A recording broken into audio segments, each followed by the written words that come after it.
Spider-Man No Way Home non-spoiler review, and we're talking to a local actress who's coming out in the new film Don't Look Up.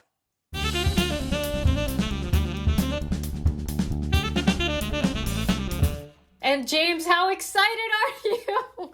So this has been the event of the year, I think, for the MCU and just for movie theaters in general.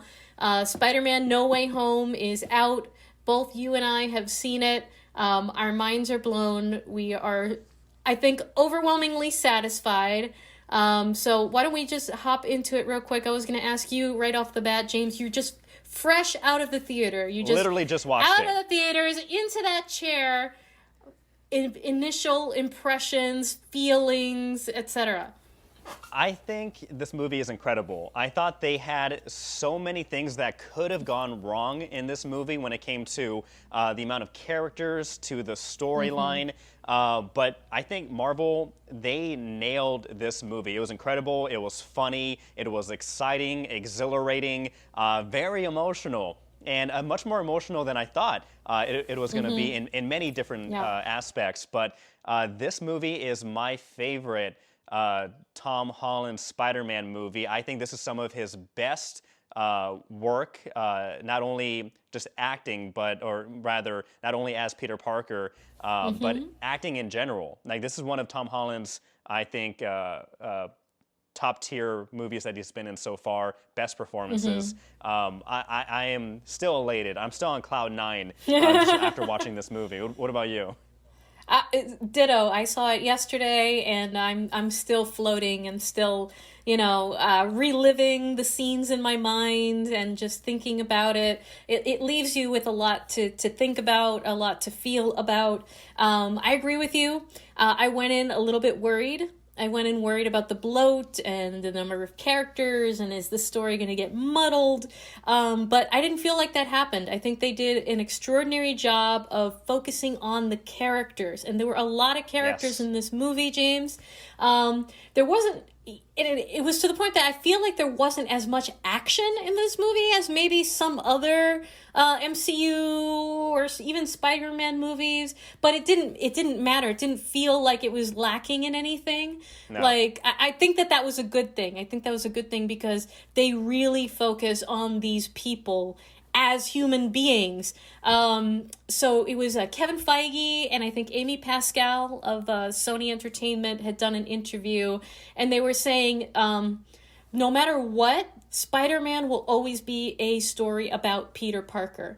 And I think they did a really, really good job of making you feel that here. Like, this really was Peter Parker's story. And there were the high highs, like you were talking about, the elation, the hilariousness, and there were just low lows. Like, it was super emotional, super intense. There are points where you are shouting and you're screaming and you're excited, and the whole theater was just blowing up with people yelling. And then there were points where people were just sobbing. There were definitely tears there for me.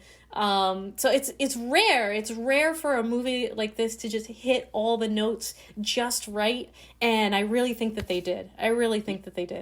Yeah, this movie felt just as, like, the excitement being actually in the movie, in the seats with the crowd.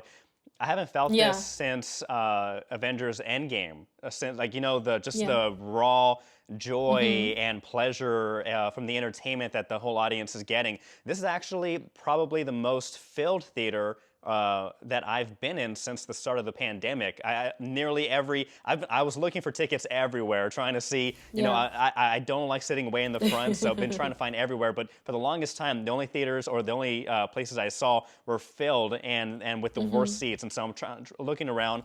Fortunately, I found one at AMC Boston Common. Got a great seat, but filled to the brim with folks in the seats. And again, one thing I love about the in theater experience is that, yeah, you can watch some of these movies on your phone, on your TV at home, but having this same shared experience with everyone else around with Yes. you adds so much more to the movie going experience and to Yeah. the story. And so, yeah, Mm-hmm. this movie, like I said, incredible acting by Tom Holland, but the performances that we saw as well from Alfred Molina reprising his role as Doc Ock, Yeah. Jamie Foxx Mm-hmm. coming back as Mm-hmm. Electro, Willem Dafoe, phenomenal in this movie, Absolutely. and it makes you remember not only how great he was in the original Spider-Man movie with Yes. Tobey Maguire, but it just shows that not only is he a great actor, but this character of the Green Goblin, so Yeah. menacing, so terrifying. It's no, Mm-hmm. in the comics, the Green Goblin is Spider-Man's. He's like, if he's afraid of any of his villains, it's the Green Goblin, and Mm-hmm. you see it in this film. And also, there are some twists and Yeah. turns I didn't see with the Green Goblin that they took with this movie. But I'm really satisfied with what they did, and really satisfied with these actors coming back. The de Mm-hmm. aging. Very impressed with the de aging. There's not one moment where I thought Alfred Molina or Willem Dafoe. Again, they look great still to this day, but Mm-hmm. they did use some de-aging technology on them. But I couldn't tell at all. It was seamless. The effects in this movie, Mm-hmm. second to none. And Mm-hmm. so yeah, I Yeah. can't talk more about their performance. It was amazing. Yeah, Willem Dafoe, it was chilling. It Right. was intense.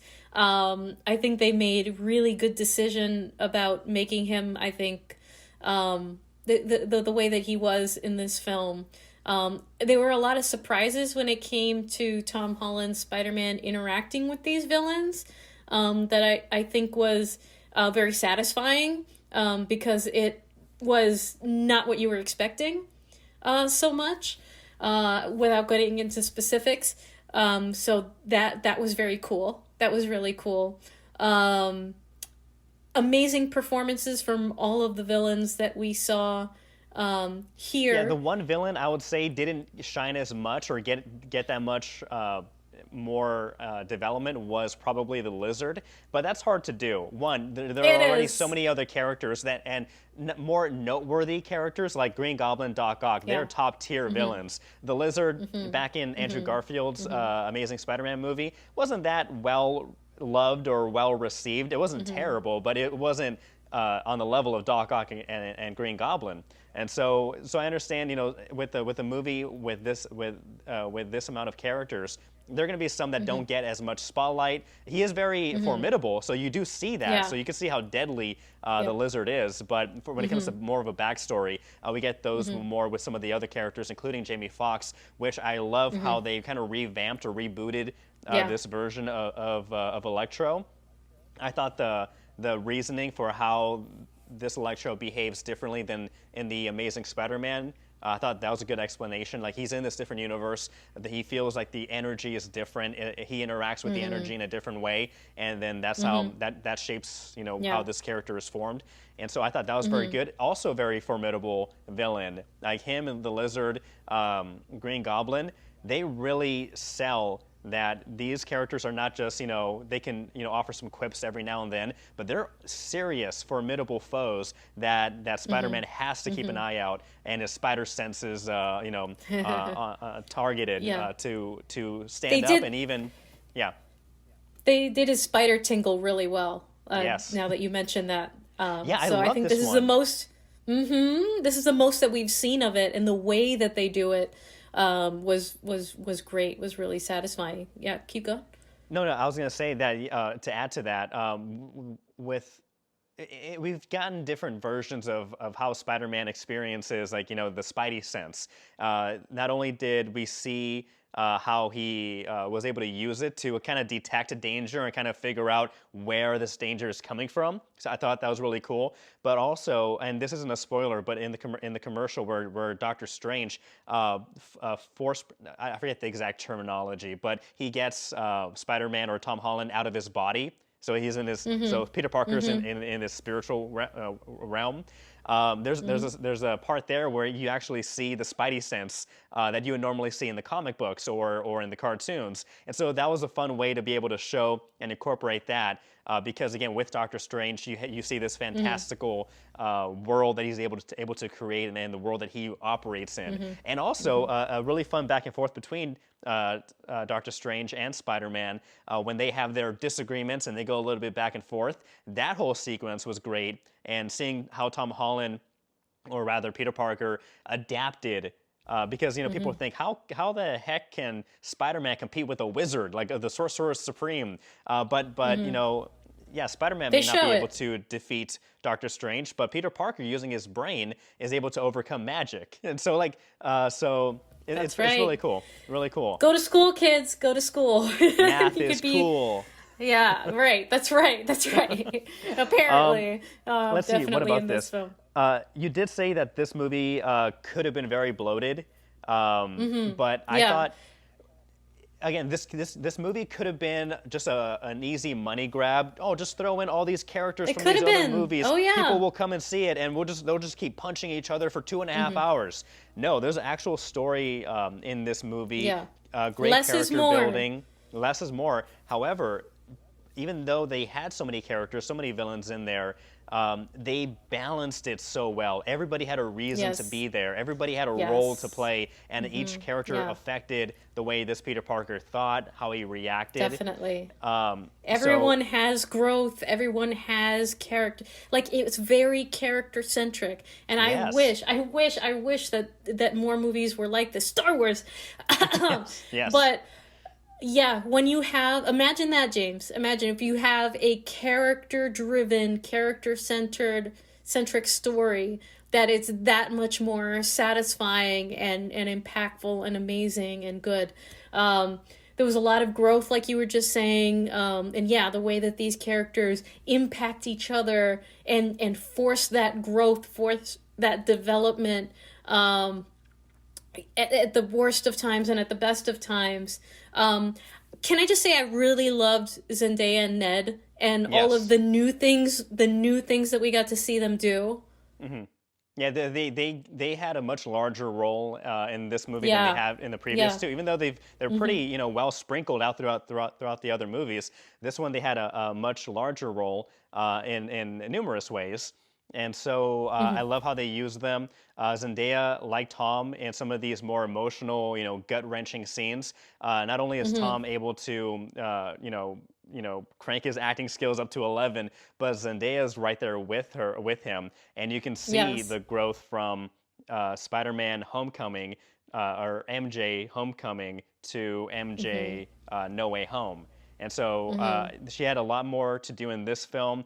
A lot more integral to the plot and to Peter Parker's development and maturing. So yeah, I love that this was pretty much like Peter Parker's origin story, because like in the other Spider-Man movies, we see his origin. That. Well, we do see it with obviously they get bit by a spider, they lose Uncle Ben, and then with great power comes great responsibility speech. We didn't see that in Homecoming with Tom Holland or this Peter Parker. We didn't see him get bit. We didn't see him lose something. We didn't see that moment that clicked. With great power comes great responsibility.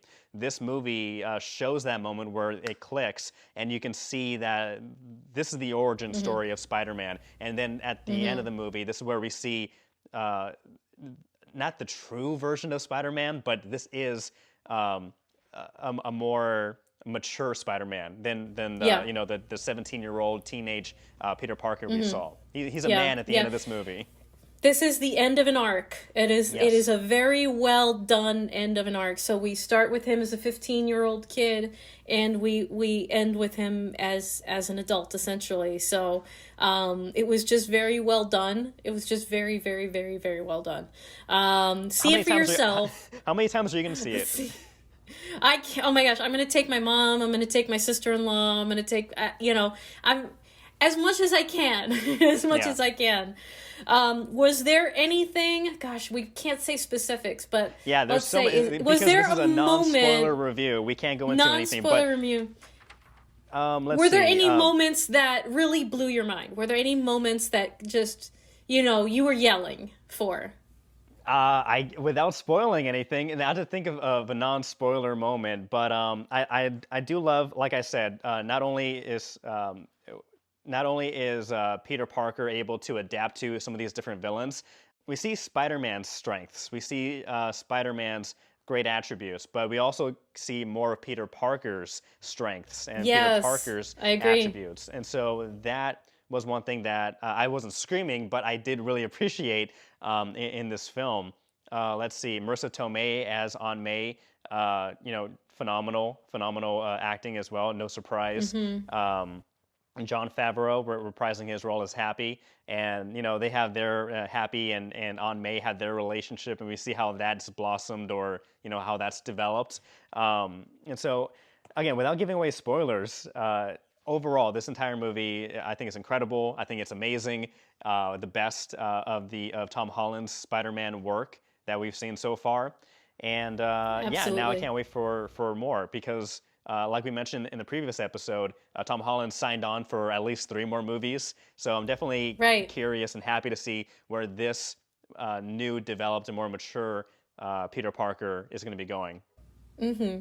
Uh, Absolutely. Yeah, and it's going to be a very different. They're going to be very different stories to tell. And Tom Holland has said that he's been giving some pretty interesting interviews lately. He's been saying that he really wants to see Miles Morales come Yeah, into the mix, and that he said something like if he was still playing Spider-Man by the time he's 30 years old, he's 25 now, that he's done something wrong. So it sounds like right. he's almost ready to pass the torch on, and create some new stories here, in the life of Peter Parker, and Yeah, in there the was a moment in progression the of Peter theater where Parker. there was a moment in the theater where the audience broke out in applause at a certain aspect of potential. I'm going to take back what I just said because I think that may be a spoiler. So I'll take that back. But I think if you haven't watched Spider-Man by now, please do. I don't think you'll be disappointed. Again, it is 2 hours, 30 minutes long, but the pacing's great. It flew right by, and so I Yeah, it didn't definitely feel plan to watch long. it again. No, No, it didn't feel long at all. So if we you have hope that seen it, we hope that you go see it and enjoy it. But if you have seen it, what did you think? What did you feel? careful on the Try, spoilers. yeah, light on the spoilers, please. But give us your impressions, and we'll be talking about the full movie at a later time. At a later time. So pew pew pew pew, go Spider-Man! Super satisfying. Happy holidays! What a great way to spend the holidays than just going with the people you love to the movies to watch this amazing film. And Right. And speaking of films, yeah, speaking of films that are coming out during the holidays, yeah, Don't Look Up. It is out on Netflix. No, sorry. It is it's out out in in theaters. theaters right now. But Don't Look Up is going to be released on Netflix on the December 24th, Christmas Eve, I believe. That's right. On Christmas, it's going to be you'll be able to watch it at home. Don't Look Up is filmed in and around Massachusetts, in and around the Boston area, and in and around the towns here. Featuring a couple of little indie actors that you might have heard of, including Meryl Streep, Leonardo DiCaprio, Jennifer Lawrence, just to name a few. Yeah, And they're a rising bunch of stars. yeah, they're rising. You might hear more about them later. Yeah. But we, James, you and I, managed to secure an interview with one of the incredible local actresses who is actually plays a speaking role in this film as well. We were able to speak with Juri Love.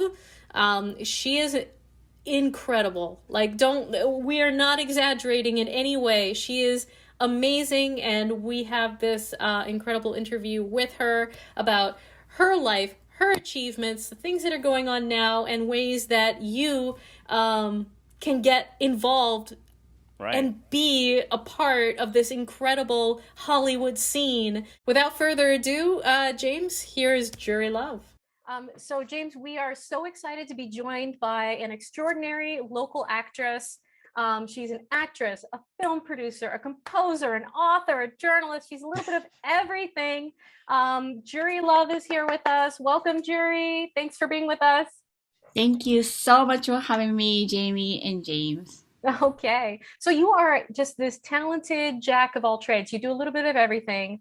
But right off the bat, I wanted to ask you about one of the most exciting things that's kind of going on for you right now. Though you have many exciting things going on right now. But you and your son have just appeared together on the big screen. Both of you had speaking roles in the movie Don't Look Up. And so for people who don't know, Don't Look Up was filmed here in New England, in and around Boston. It stars Meryl Streep, Jennifer Lawrence, Leonardo DiCaprio, just to name a few. How does it feel to have both you and your son as principal actors alongside these like legends? Well, I feel like I'm like in my dreams. And Yeah. when I went to see it in the theater on Sunday, I was crying like Oh. time almost. Especially was and it's just not only us in it, but I met 400 crew cast, Adam McKay, and Mhm. all this wonderful, amazing, DP, all the crew. I'm a film producer myself, but Mhm. obviously I'm like independent level. But to see these machines and just giant set and days of cold days and long days that Mhm. everything came out so great. And Adam McKay is obviously genius, and the Ariana Grande's song was amazing. I was just crying so much. And then at one point, I saw my son. The whole screen was my son's face. At one point, I Mhm. saw me just like 1 or 2 seconds of fame. But then after I faded, I heard my Japanese in the entire theater. So I'm like, oh, that's my voice. That Yeah. was really cool. So So it was so exciting. tell us That's about your awesome. roles. Tell us so what who did you play? Who did your son play? Sure. So I was a Japanese reporter, and then funny enough, I'm actually a reporter in my real life. And Uh-huh. then, uh, Very easy. yes, and then my son played Ishawel's child aide. Peter Ishawel is one of the main character in Don't Look Up. I'm not gonna do any spoiler here. You have to go Okay. watch, and it's gonna Uh-huh. be on Netflix on December 24th. It's currently playing in selected theaters. Showcase Cinema is one of them. But Mhm. anyways, Peter Ishawel is one of the character played by Mark Rylance, and Mark Rylance is one of the Oscar-winning actor. And Mhm. obviously, we got to work with Adam McKay, and Adam was so nice to me and so nice to Jaden. It was just such a pleasure to work with Oscar-winning director, writer, and actors. Oh, that's And how great. many times do you plan on watching it in theaters before it comes out on Netflix? Oh my gosh, I don't. I saw it once, so I don't think I'm gonna go back. But then definitely, yeah, Netflix. I want to post. But not only that, I had so many local friends and local actor friends who are either principal role or featured background, and I recognize them all over. So every time I see like my friends on the screen, I'm like, that's that's my friend, that's my friend. I went with my friend in and I was kind of, that's my friend Sam. That was really really cool. That's great. So when did you get the call? How was it on set?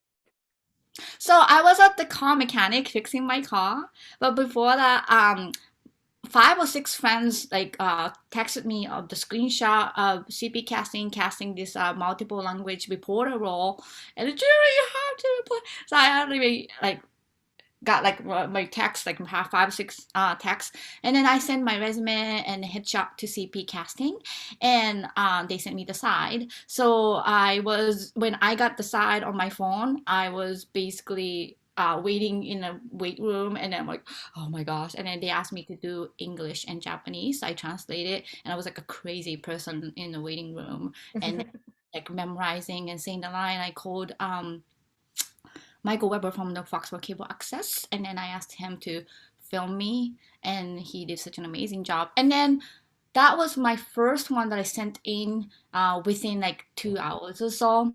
I have a Mhm. extreme work ethic of policy myself that when I get audition, just get it in. But anyways, then I think they liked it, so they sent me another side, completely different one, and then Mhm. do completely another takes of English and Japanese version. So again, I sent it in 2 hours. I went back to Foxborough Cable Access again.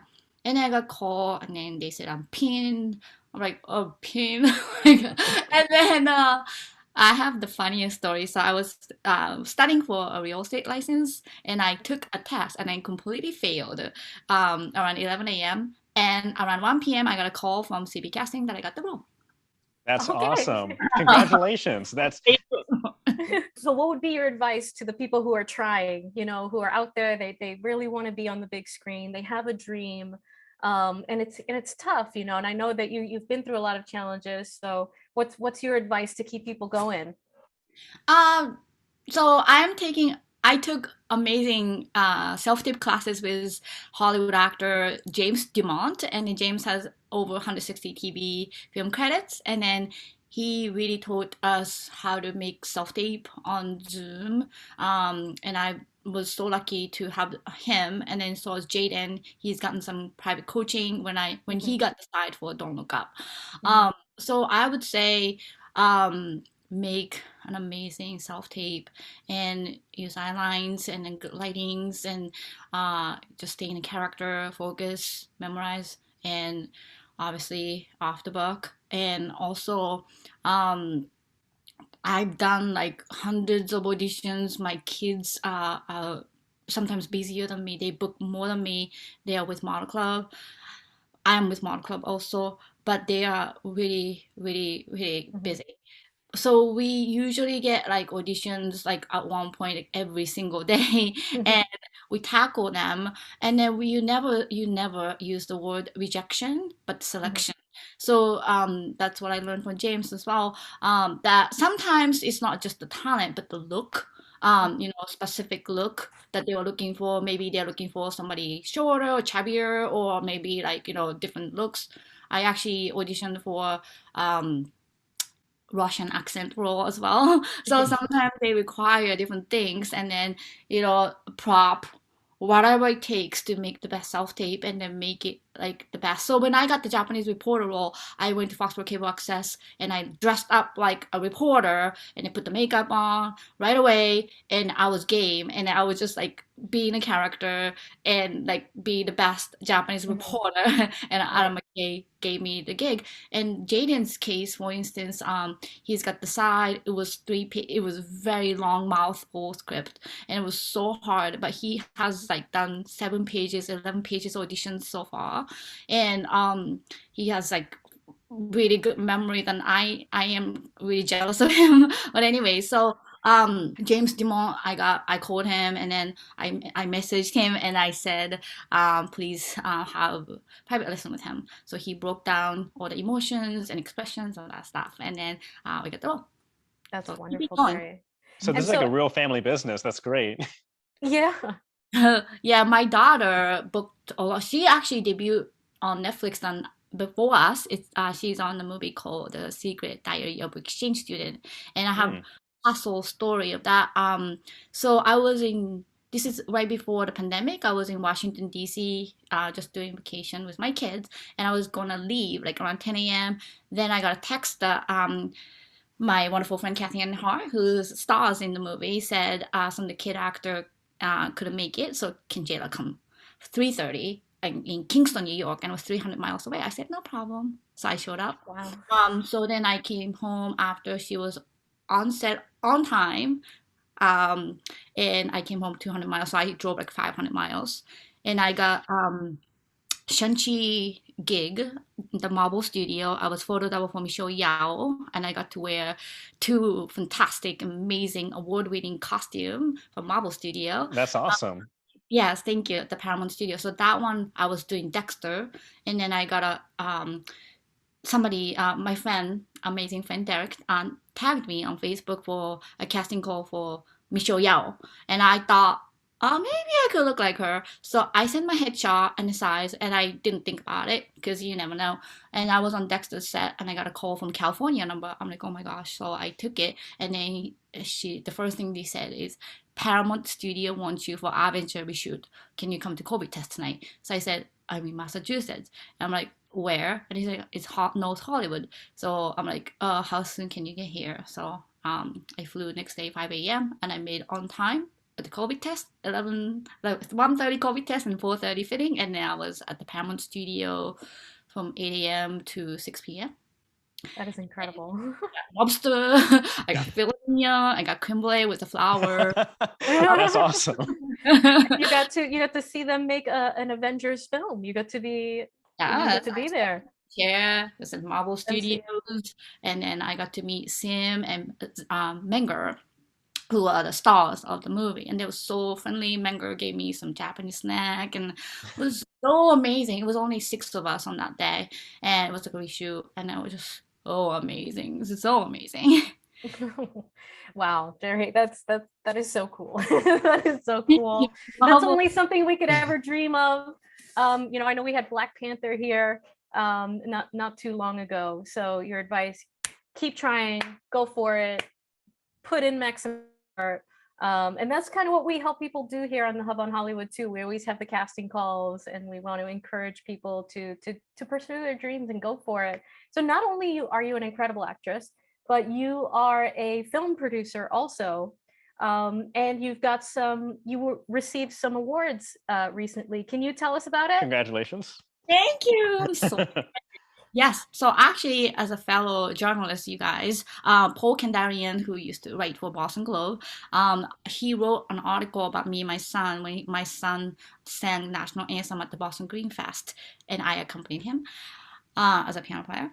And basically, I was interviewing him like this podcast and a TV show, and he told me he has a script written. So I'm like, oh, Paul, I want to read it. So he sent me 3, and then one was called Sweet Wind, and then it was so amazing. So I said, can I produce it? And he generously gave me a permission to produce it. And I did 2-day shoot, and I composed 3 music in the song, in the movie. And then we were submitting to a lot of film festivals using this website called filmfreeway.com.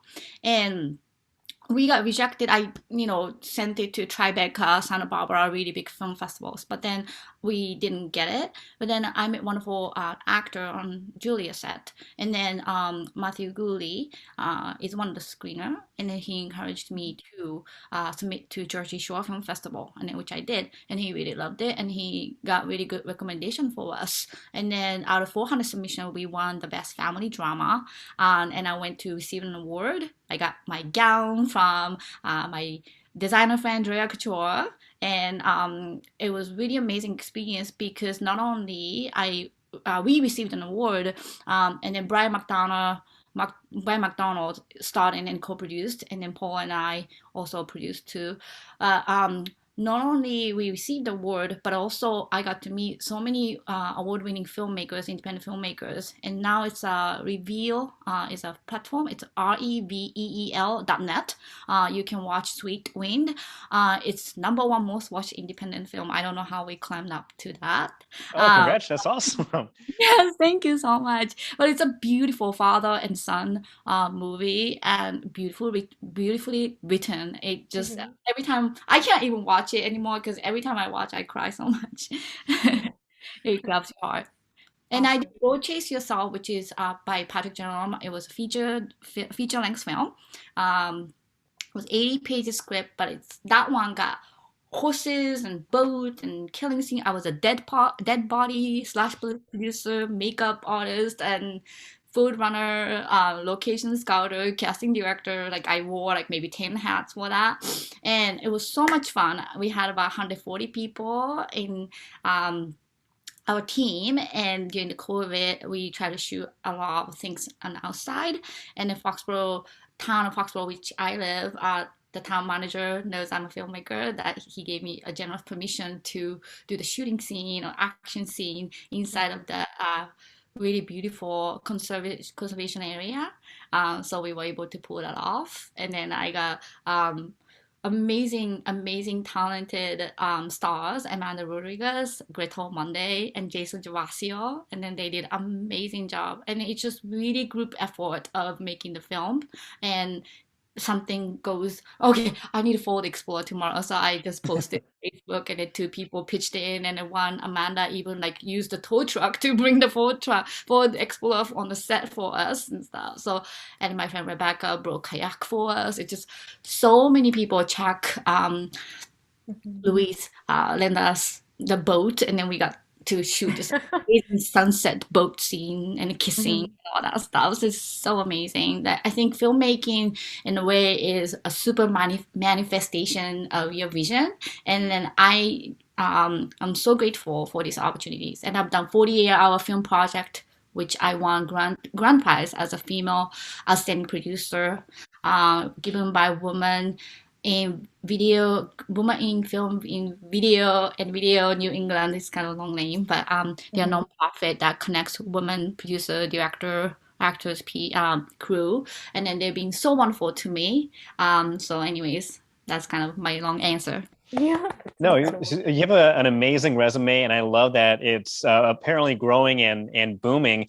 What do you have next? Coming up? Just last night, spent all night making a tutorial video how to get acting gigs and voiceover gigs on YouTube. So Mhm. my YouTube channel is Juri Panda at Juri Panda.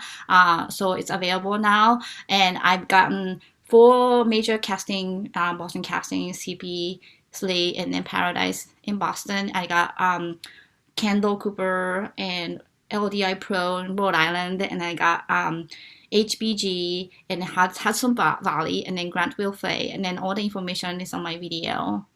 Okay, that's wonderful. We'll definitely link that up so that people can check that out.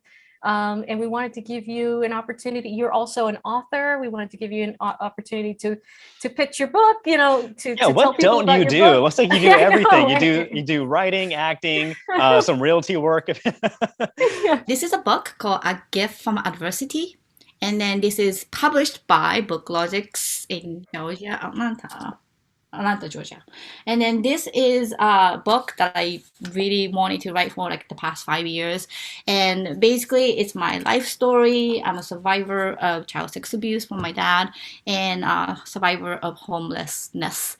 And also, I won an award right here. It's called Heroes Among Us by Boston Celtics. So my book actually starts in Dead Sea in Israel, where I felt it's a rock bottom of my life, where it was the lowest point of the earth, and it jumps to Boston Celtics when I was receiving this award by 17,000 people standing ovation, and then it goes back to my childhood and how I was raised and grew up, and how I experienced domestic violence and sexual abuse and escaped from my dad at age 13, and I became homeless at age 18, and how I hustled in Tokyo, and then working as a model, and then also at the five-star hotel, and came to America.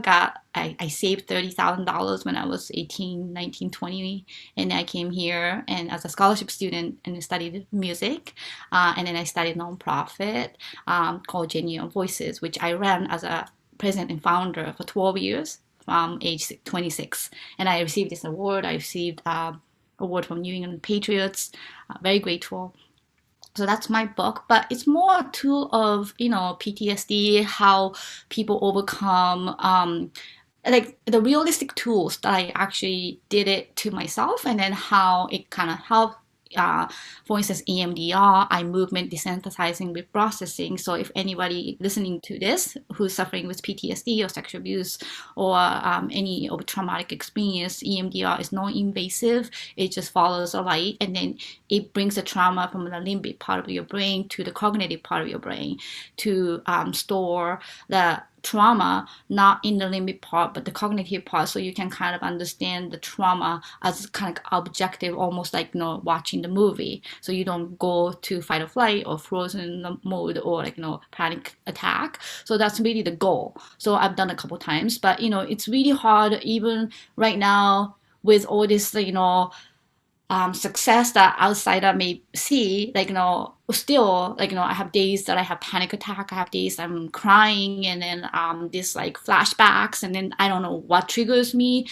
So it's very difficult to tell, how my day can go.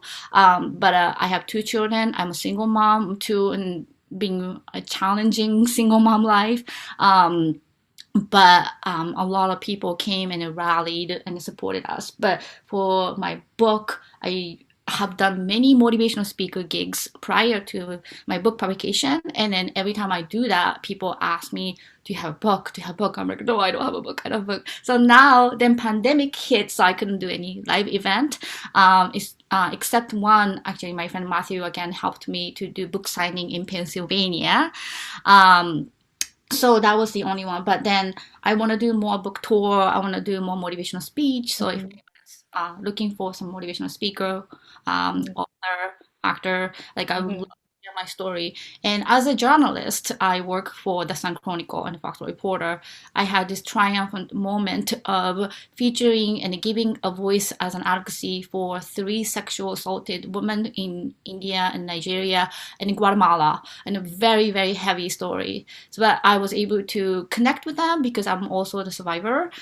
So I feel like as a female journalist, my book also, but this is a platform that maybe in 80s before never existed. Even like before Me Too movement, there's not such a platform. So I just hope that when I got signed with BookLogix, when I was talking to Jessica, I was telling her, when she asked, "What do you want to do with your book?" I said, "I want to create a platform where people feel safe to talk about, sexual abuse, Me Too movement. I want to be part of it, and I want to obviously reduce the crime, and I want to prevent it and all that stuff." So my book is not only sharing my story, but there are tangible tools that people can learn. And after the publication, which became Amazon #1 new release last year, and I gotten some contact, like people contacted me in the middle of crisis, in the DV situations, or I was asked to be in conference and stuff. So it's really great. It's like when you publish your book, it just have its own life, and then it just travels to whoever. It's available on Amazon, Barnes and Nobles. It's available on Kindle as well. So hopefully, people will be interested in. Juri, Well, let me ask you this. You've lived such an incredible life and have an incredible story. If they were to make a movie about you, who do you want to play you? I have no idea. You can play yourself. So actually, I was featured on Japanese TV show, reality show, and 7.5 million people watched my episode. So I'm officially 50 minutes of viral. There we go. Yeah, but 10 days of shoot, like the TV crew from Japan followed me.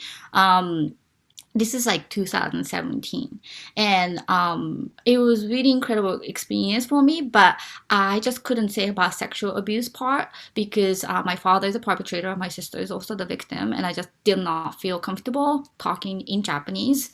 So I feel comfortable talking in English for some reason, and but it's just like culturally in Japan, like it's not so much of Me Too movement yet.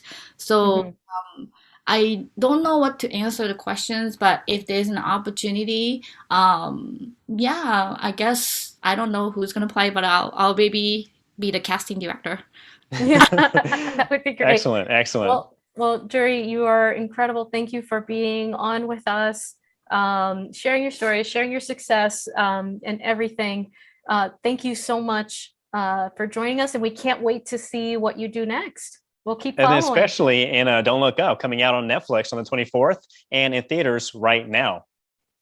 Absolutely. You'll see 1 or 2 seconds of me, and then a good chunk of time of my son. So please keep an eye on us. Okay. Excellent. All right. Thank you, Juri. Thank you. James, it was so much fun talking to Juri, and it's been so much fun talking to you about Spider-Man. If you want to know more about Juri, her incredible projects, and where you can see and find her, we've got links in the description below. Tell us what you think about the Spider-Man movie. When are you going to see it? What did you think about it if you already have? We're like vibrating. We're like, yes. We want to talk about it so badly. About to explode with information. But until then, I'm James. I'm Jamie. Talk to you next time. Bye.